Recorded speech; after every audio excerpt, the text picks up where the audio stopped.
Welcome back to Good Day Stateline. Dads love video games, so this is the perfect time to talk to Stanley Pierre-Louis, President and CEO of Entertainment Software Association. Hey, Stanley. Hi there. Thanks for making time for this. Yeah, so we want to know all about this. We know that you want to tell us about the 2022 Essential Facts about the Video Game Industry study. What were this year's most interesting results? Well, video games today represent the preeminent form of entertainment. And what we try to do in our annual report is understand demographics of U.S. players, as well as understanding perceptions about the U.S. video game sector. What we found is that 2/3 of Americans play video games. That's more than 215 million people. And 97% of Americans believe that video games can have a positive impact. And that really shows the growing perception of video games as one that produces positive results.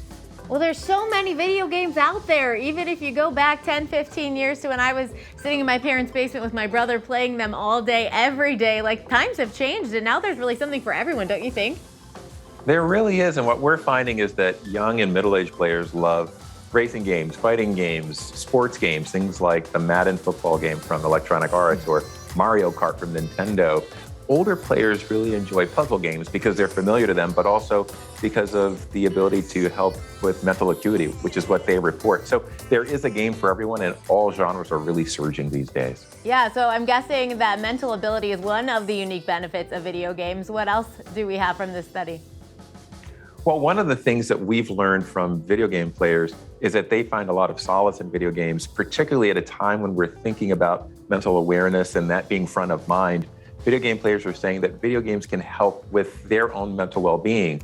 89% say that it helps with stress, whereas 91% say it actually helps with mental stimulation. So more and more people are turning to games for mental well-being.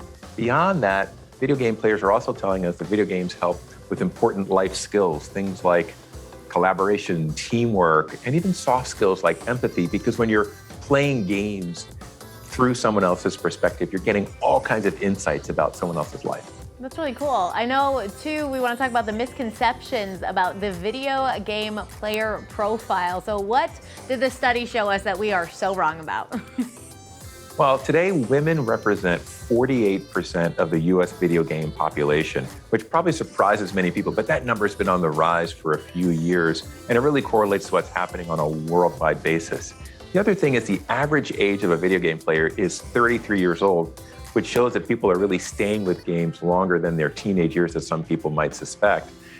And gamers who are 45 and older outnumber those who are under 18. So there really is a breadth of the demographic of who plays video games today. One of my favorite things is when they give like a resurgence to a game from the 90s and my nephews are like, do you want to play? And I was like, I know how to play this one. I would love to play this one with you. Hopefully that helps you dominate that game. Yeah. What are some of the most popular games right now?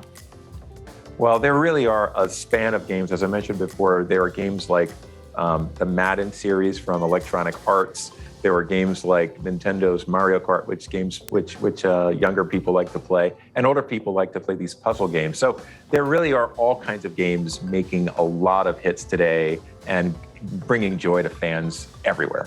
Yeah, and you know, we're right on the brink of Father's Day, and families are actually playing video games together, right?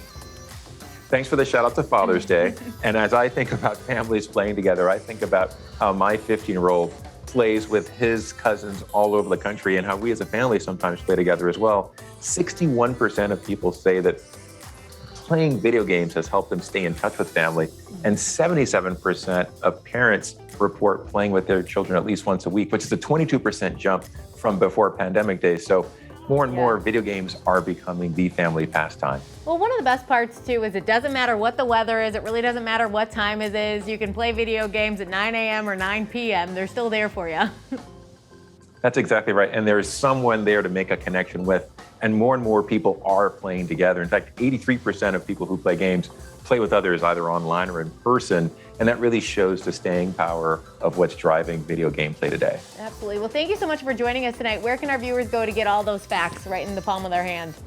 They can learn more on our website, thesa.com. That's THEESA.com. Awesome. Well, thank you so much.